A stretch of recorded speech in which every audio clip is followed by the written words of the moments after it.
What did all those viral Instagram reels have in common? Yes, they all look absolutely beautiful, but that's not the point.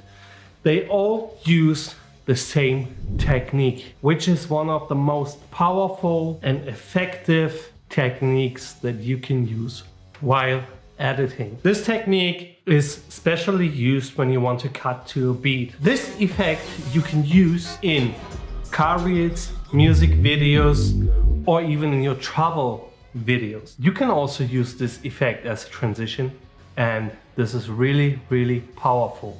I will also tell you 2 little secrets no one else told you, or you might didn't know until you watched this video. I think it sounds kind of cool. So stay till the end, where we will be pimping our speed ramps. So what is a speed ramp basically? Well, yeah, actually it's just switching between high speed and a slow motion. And most people will tell you that you won't be able to make smooth speed ramps when you film in 25 frames per second or 30 frames per second. I will show you one way how you can easily get slow motion with 25 frames per second. So let's jump into Premiere Pro, and first of all I will show you how you can make slow motion out of your 25 frames per second video clip. So on the left side we have the before, and on the right side we have the after, and as you can see we are able to get a slow motion with 25 frames per second. So don't be discouraged when people tell you that your speed ramps won't work because you will be shooting with at least 50 frames per second. I call that bull because yeah. Alright, we have the nice clip of that Toyota GT86 drifting right next to me at Drift Masters. This will be one of the clips that we will be working with right now. As you can see, it's in 25 frames per second. We make a right click on our mouse and look for speed and duration.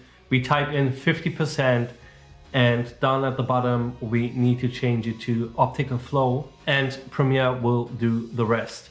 Now we have a smooth looking slow motion made of 25 frames per second.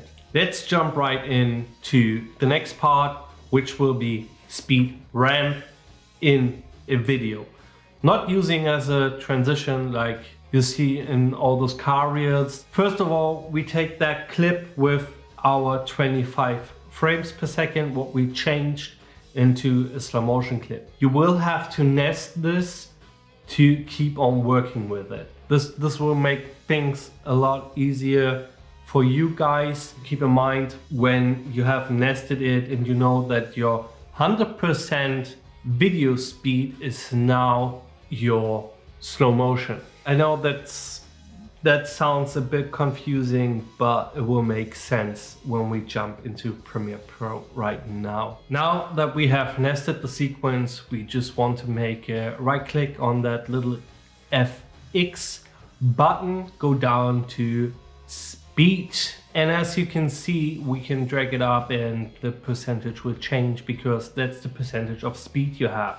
And now it makes sense that 100% is your slow motion that we have created, because otherwise you will be calculating like crazy and all that stuff, and that's something that I don't want to do, and I think you don't want to do as well. Now we can drag it up to 700%. I think this is the smoothest way to get into that speed ramp. Make a keyframe where you want the clip to be slow motion again, and then drag it down to 100% once again. After we have done that, we can smooth out that a little bit by just dragging those keyframes, just give it a little bit of a curve, and voila, now we have a smooth speed ramp made of 25 frames per second.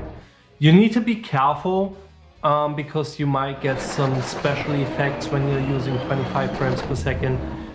That's why I would advise you guys to shoot in 50 frames per second. If you want high quality footage and you have to choose between 4K and 25 per second or full HD and 50 frames per second, I think I will give you the advice, shoot in 4K, 25 frames per second, and use that little hack that I just explained to you. Now that we have done that and you are able to make a speed ramp even with 25 frames per second, let's jump into the fun part, transition. And for this, we will be taking 2 shots which are filmed in 50 frames per second.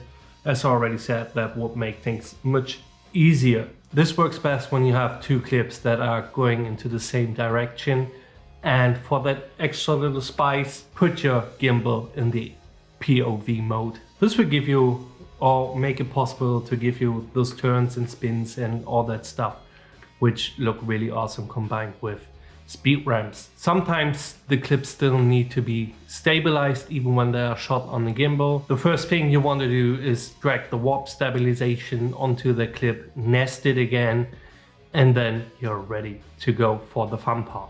Like we did before, it's actually easy because we will do just the same thing. We will drag the speed up to about 700%, play around with softening the speed ramp, and basically that's it. The last extra tip for speed ramping, put an adjustment layer on top where your cut is, where your speed ramp sets in and eases out, and add some directional blur to it that will give those speed ramps some extra style. I hope this one was helpful, and next week we will be talking about the next effect that you can create easily. So stay tuned, have a nice week, and I will see you in the next video.